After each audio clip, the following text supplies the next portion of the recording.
G'day guys, welcome back to Supercoach with DR and welcome to the round 4 review. Hope you all had a ripper of a round yourself this week. Look, for me it was really solid, top 1% round score, 23.72. I did come into this week ranked at about 18k and now find myself 4,205. So it's always really nice to jump up the rankings a little bit, but these fluctuations can happen, particularly in the early stages of the season. So it is what it is for now, but yeah, looking okay at the moment, but it's not without its carnage. I did have a couple of players go down. Obviously Paddy Cripps, very highly owned player, along with Mitch Hinge as well. So I'm not too sure what the timeline for those injuries are, but that means that I may have a couple of decisions on my hand this week. And the stock market video all of a sudden becomes really relevant again. So I'll get into that as soon as I've done my round review, as always. But look, apart from that, I think I'll get straight into it. I must also mention as well, thank you so much to all the new members that have signed up for the channel. I'll give you a personal shout out during the stock market video. It does mean a lot, guys. Lots of people are starting to jump on board now, and your support, it's much appreciated. It really does mean a lot to me, guys, so thank you very much to all those members that have signed up. But yeah, apart from that, I think that's it for the intro. Let's see how the team is actually looking. Now, I do say it each week, but I am going to keep this one pretty short. And speaking about short, Mr. Jaden Short, he's Mr. Consistent. He's gone a 109, a 110, a 111 this week, as well as a 130 plus. You can just book him in for that 110 plus, it seems. So I really love this selection. I think he's really close to a must-have. You've had your Aaron Halls that have been a little bit up and down, your Ridleys, which have been inconsistent. Stewart missed last week. He's just been a fantastic starting pick, Jaden Short. So wrapped with him, I think that you got to have him in your defence by the end of the season. Jack Crisp, well, it's been a bit of a pattern, hasn't it? Bad, good, and it was his good week this week with a 132. We're expecting him to bounce back against a pretty depleted West Coast midfield, and that's what he did, almost 30 touches. I hope that the pattern breaks now, and he goes good week, good for the rest of the season. Don't think that'll happen, but at least give us a 105 week to week, Crispy. That'd be really nice. Georgie Hewitt, he's just continued to do what he's done all season, hasn't he? Played pretty tight on Tuke Miller during times at this during this game, but a 120, it's almost bang on that average, isn't it, of a 119.8. Got a lot of the ball himself. I think he may have been Carlton's winning disposal getter. Don't quote me on that. He would have been pretty close if he wasn't. He's another one of those almost must-have picks, I think, in our defensive lines. Wrapped with him. This was looking really bad. Lockie Whitfield, it was half-time, and just before it got to the half-time whistle, he turned the ball over, gave away a free kick, given the opposition a shot on goal. It just was not looking good whatsoever. But then he pulled the rabbit out of a hat and went a 72 second half, a 72-point second half. And I just had my fingers crossed at halftime that he may get to a 75 type score. Ended up getting to a 90 plus, and he just looked like a different man in that second half. I don't know if he thought, look, it's up to me to make a real difference here. You know, got a lot of the ball, kicking inside 50. Few turnovers, didn't use the ball overly well at all times, but got enough of it. I think it was 25 disposals at the end of the day, so I was rapt to see a big comeback from Lockie Whitfield. Still not really sure how I feel about this selection. I can say how I feel about the next selection. One of the pods in my side, and a big reason for my big score this week, Mr. Heath Chapman, 118. Look, I was doubting him even after his ton last week. Remember, I had him on the bench last week as my emergency. Didn't even have his score on field, but didn't make the same mistake again this week. I thought, I like what I saw last week. Really consistent type game, and he really delivered again this week. And pretty similar to last week, but just looked even a little bit hotter. So what I like about Chapman's the fact that he can do a little bit of everything. So gets enough of the ball, use it generally well, can intercept, can read the play well, get a loose ball here and there. He really can do it all, and he really is a player, this bloke. So I owe him an apology. I did bag him out the first couple of weeks because I just wasn't sure what his role actually was down there, but they're looking to really use him now. He's attacking, he plays well defensively, he's just the ultimate package for a young type player. And I know that's a big turnaround in about a 2-week time period, but I've watched him really closely, particularly this week, and just really positive signs from Chapman. So he's gone from a potential trade out, you know, a Bowie FOMO, I've picked the wrong bloke here, to someone that I'm really happy that I've got on my side. He's looking to make money. Obviously, rock solid job security. He's been a really good Kitty Coleman replacement, it seems, up until this point anyway, but anything can happen. I'm not counting all my chickens yet. Hingy, this is really unfortunate. So a hip flexor, I think it was listed as 37 on field, not ideal. It may be a bit of an aggressive move, possibly, to go to O'Driscoll this week, who scored really, really well, went above 100. So not sure what the time frame is on this injury, but we'll have to reassess once the news comes out of the club. McCartan, some big concerns here for a small period of time. Looked like he'd gone down again with some concussion, bit of a head knock, but I think everything came out clear. So, yeah, that was really, really good news. But I must admit, I did worry for this bloke because obviously retired due to, concussion symptoms. So, good to see him bounce back. 55, that's okay. Sam De Koning, 62. Yeah, I didn't think he'd be scoring like this. So I thought 50 would be around the mark for him. So he put around 12 points on what I was expecting. Maybe it helped that Stewart was out of the side. But, yep, you'll take that. If you had Stewart out, 62 is an okay replacement, I suppose. Onto the midfield, Jack Macrae. I didn't lose faith in him. I know a lot of people got a little bit spooked with that last quarter last week when he was playing on the wing. But I thought against Richmond, they leaked points in their midfield. Surely I've got to go with the vice-captain on Jack Macrae. Yeah, that really came through for me. I was lucky in the end because I was worried that Jack Hayes was going to be a sub and he was going to be my loophole. So really lucky that he didn't play and that worked out. But he just did Jack Macrae things. 6 tackles, I think, hit the scoreboard. 30-plus disposals, as he usually does most weeks. Ruck with a 158. Lockie Neal, 128. Again, this bloke is worth more than 2 million now. So what a turnaround after those 2 price rises. But 632,000. Remember, he did have up 198 in his system. That will now come out. So it will be tough for him to maintain that high price, and he will have to continue to play some really solid football. But right with Neil at this stage. Miller, as I said, copped some attention from George Hewitt. Just get away from my boy, leave him alone. But still played really well, got enough of the football, didn't use it overly well. But I think that's because there was always pressure on him when he was disposing of the footy. So, George Hewitt and Miller, I thought these scores would probably be around the other way, if anything. But a 105, I suppose it's not an absolute disaster. But after last week, this week, it's not great, and he'll be losing money in the short term. So someone you can probably put on your watch list if you don't own him. He's someone that's going to be a must-have in your side, and I'm sure that he will bounce back anyway. Paddy Cripps, this one really, really hurt, particularly when my man Jared Berry had a great week this week. A 38, and remember, all his work was done the first quarter, and it was strange because he almost jogged down to the rooms at quarter time. You're thinking, well, can't be anything too serious, but a hammy, gosh, a hammy. I was going to say a hamstring, a hammy. Got caught in between there, but a hamstring, not good news for owners. And I know that a lot of the competition, a large majority of the top coaches do own Paddy Cripps. What are we going to do with him? Well, I think it depends on the injury report. How long is he going to be out for? So if it's only a couple of weeks, we keep him, obviously. But if it's 3, 4 or more, we've got some big decisions on our hands. So the stock market video this week is going to be really relevant. But this is just so unfortunate. It was looking great. I think it was on about 32 points. Did get scaled up a little bit at the end of the game. But had kicked a goal. Looking really good. Just, ouch, it hurts. Only owned him for the 1 week on a 119. And I know that a lot of people did have him as captain. So I suppose I came out of it not as bad as what other people did, but we'll just have to reassess this pick during the week, I think. Matty Rao, didn't really excite me when I was watching him. Did a few okay things, but just didn't get enough of it. He really needs to work in his outside game. I think a few clangers as well. I think it was 3 free kicks against. Didn't use the ball well. Just a pretty unfortunate type score from him. Still averaging close to 100, so if you started him, it's okay. He's made a little bit of money, but that really, really big score is now out of his system. He's got a couple of poorer ones in there now, so we'll need him to bounce back. I was thinking keep material. A lot can change in 1 week, but I'm less confident now, put it that way, on him being a caper. But we'll see how it goes anyway. Will Brodie, so a career best game from him.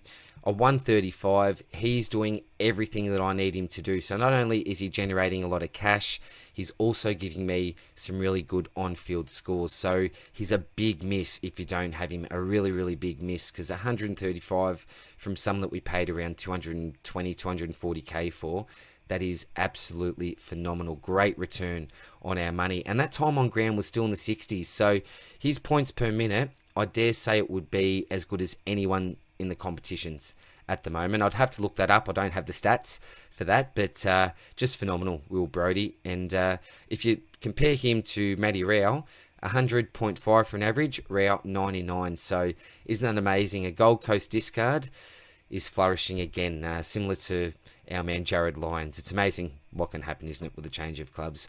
Horn Francis played really, really well, spent a lot of time in the centre, so I don't know if he's going to be eligible for that DPP status. Has he done enough yet? I'm not too sure, but he's an absolute beast, this bloke. Almost got to the ton, probably deserved a ton, I think, that game, but a 93 will take, certainly, continuing to make money, great on-field option, so yeah, it's all good with JHF. Nick Dacos, a 125, so again, only question coming into play here is he going to be eligible for DPP status at the end of round 5? I'm not too sure. A lot will depend on where he plays this week. But to have that on field from a rookie, again, is just great. We've all got him, so not much needs to be said there. And on the bench, you got Ward, McDonald, and Hoff. I ended up trading out Stevens as well this week for Nick Martin, so I should have mentioned that probably at the start. Did I make the right decision? I'm not too sure. It was going to be Ward or Hoff. They were the other two players that were coming into consideration. I was always going to keep on to McDonald, but Ward 41, again, he continues to disappoint. We're just waiting for this big score. Will it happen? I hope so. McDonald, extremely disappointing with a 23. Do they keep their spot? Fingers crossed they do, but all of a sudden McDonald's cash generation is really going to come to a halt. That break even might be around the 20s to 30 mark, I think. Yeah, not sure what's going to happen with him short term. And Hoff, yeah, scored a 49. That's around what he was projected to do. And he now finds himself at 147k, which is handy. So he made money. Stevens wasn't going to make anything. Potentially come in as a sub. So just decided to keep on to Hoffy there. Hopefully he keeps his spot. Not too sure. Nothing fantastic that he's doing. And I might actually zoom in a little bit here so we can see a bit better. So in the rucks, Brodie Grundy, so he really bounced back with 118. Anything 115 plus from my rucks, I'm pretty happy with, so that's okay. Hayes didn't play, so I was really lucky. What the plan was, because this was the second last game, Gold Coast Carlton was the last game. If he was going to come on as a sub, then I'd just put Witts on field and then have to take Miller as my captain. So lucky I didn't have to do that, because I gained a lot more points with McRae. But we need to talk about this man, Jared Witts. He absolutely dominated in the ruck. And I had a dream. I had a dream that, and this is after the Melbourne game, that Wittsy scored a 160. And he got so close. It's weird, isn't it, that I actually dream about Supercoach. Pretty sad life that I've got, if that's the case, isn't it? But, yeah, 6 points away. And I'll tell you what, he was so sore. It was, I think, about 5 minutes into the third quarter. He received a little bit of a knock, I think it was. And just constantly for the rest of the game, he was just on his hands and knees, just really taking the deep breaths. Look, ultra sore, this bloke, but continued to soldier on. I don't know how many hit-outs to advantage he had, but it was just a beast of a game. He absolutely dominated. Pretty clean with his disposal as well. Clearances, grabbed it out of the ruck a couple of times. He was just really effective with everything that he did. And his cash gen all of a sudden is going to go through the roof. So I'm a very, very happy Jared Witts owner. Timmy English looked like he was going to be the best pick last week, but after what Witts has done last week with his 95 and this week with his 154, he seems like, was he the best option? Well, possibly. We'll put it this way. Lots of people, and these are Gorn owners, are putting out tweets. How's it feel to be a non-Gorn owner? I'll sort of put my hand up. Yeah, not great. After Witts' game, I can safely say, yeah, I'm all good. But again, it's only 1 week.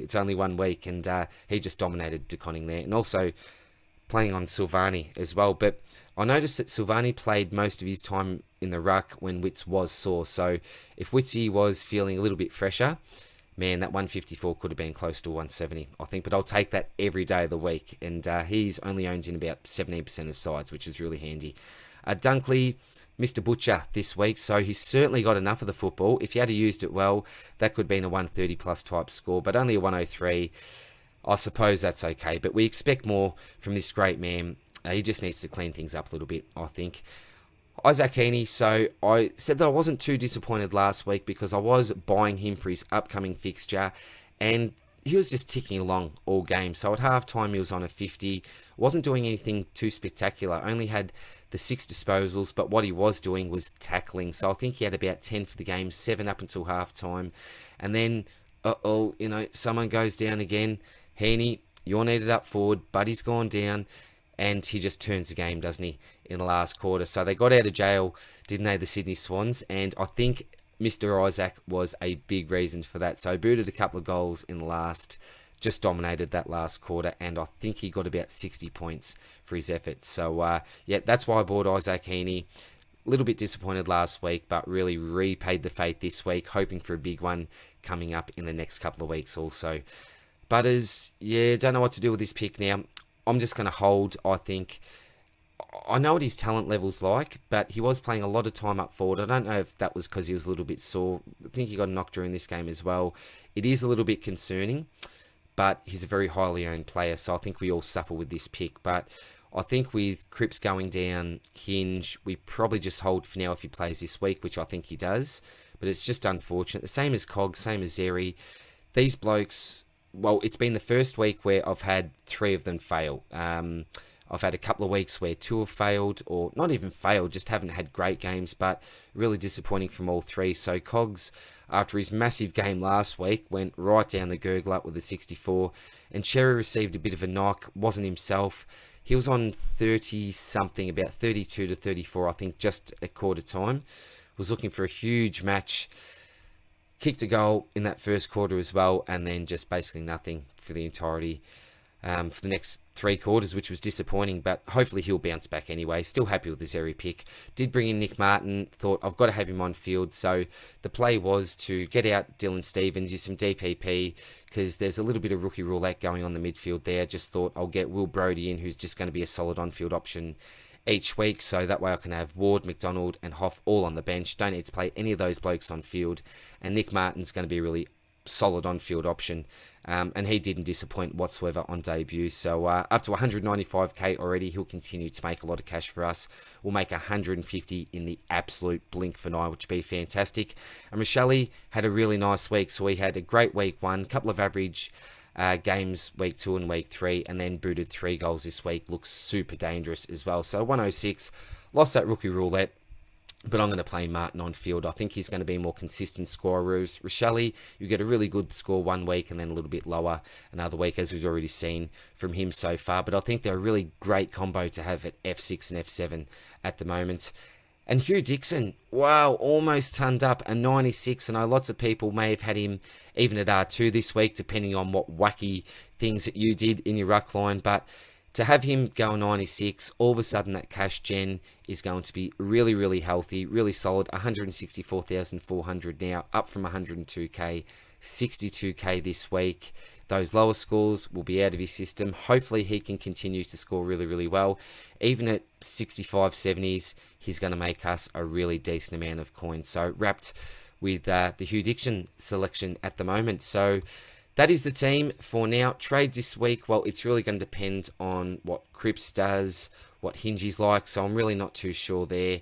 I will reveal all that sort of stuff in the stock market once I've had a good think about it and once that news actually comes out. The other option that we've got is getting Braden Pruce in, but I think he's going to be suspended this week, so we have another week up our sleeves to possibly gain some extra cash gen from like a Rochelle. We're probably not going to trade him out now with a 106 in his system. Maybe a Ward comes out for Pruce using some DPP somehow.